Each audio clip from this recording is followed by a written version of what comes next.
constitutionally and a first of its kind since 2010. It is both a legal and a political process. Mr. Speaker, the Supreme Court in the Sonko's case confirmed that impeachment is not just about civil liability or criminal culpability, but it's about accountability, political governance, as well as policy and political responsibility. Mr. Speaker, I'll speak very briefly to that in the end, but I want to speak to the issue of grounds. I'll be very brief, Mr. Speaker. Mr. Speaker, there are 3 grounds that have been given under Article 150 of the Constitution. Mr. Speaker, I want to speak to the issue, the 3rd ground, which is gross misconduct. Mr. Speaker, I have actually looked at the Constitution and there is no definition of gross misconduct. I have looked at our laws and there is no definition of gross misconduct.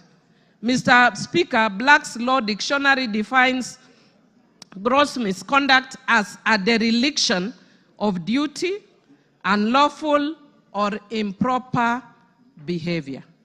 Mr. Speaker, on that account alone, virtually every ground that has been stipulated here would amount to gross misconduct. Mr. Speaker, speaking as a governance expert, perhaps it's one of the areas we may want to change in future in the Constitution.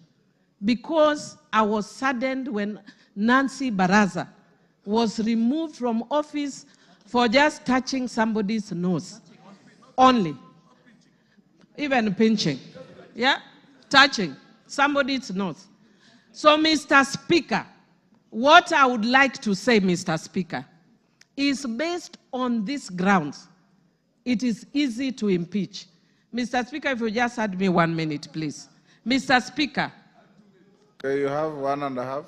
Thank you, Mr. Speaker. Mr. Speaker, I would just want to say that I've been by nature, I know I'm a very tough person, but by very nature, I'm also very empathetic. And I've been sympathizing a lot with the Deputy Speaker, especially, Deputy President, sorry, especially when he prays, because I'm also a prayerful person. But Mr. Speaker, I would want the Deputy Speaker to learn from this. Deputy President. Sorry, Deputy President. Sorry, I don't know why I keep going to Honorable Gladys. Mr. Speaker, in my book which I've just released, Rigo Berigged, Principle 9, the power of words, taming the tongue. Mr. Speaker, if the Deputy President had been quiet, he would have carried many people in this house. But he did not tame the tongue. And every time he spoke, he's just showing further and further division of the country. And I feel sad as a country that many people, even my friends, because I have many friends in Central Kenya, who are calling me, are not calling me from a governance perspective. They are telling me, please save us Mount Kenya.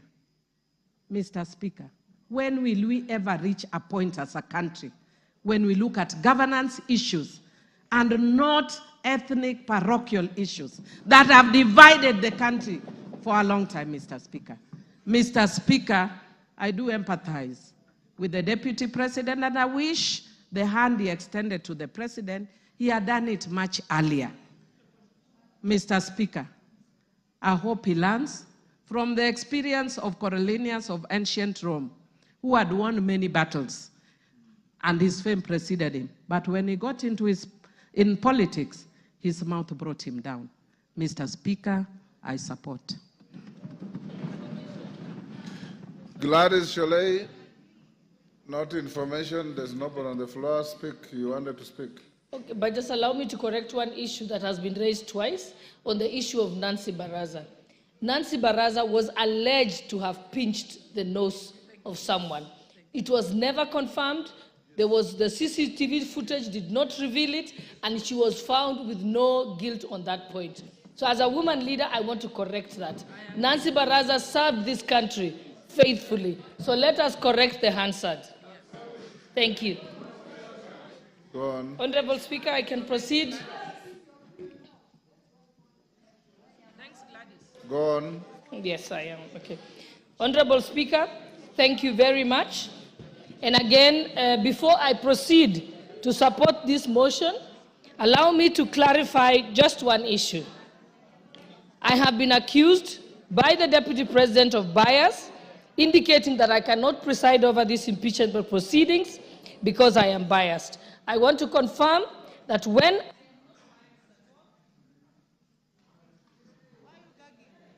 Okay, thank you.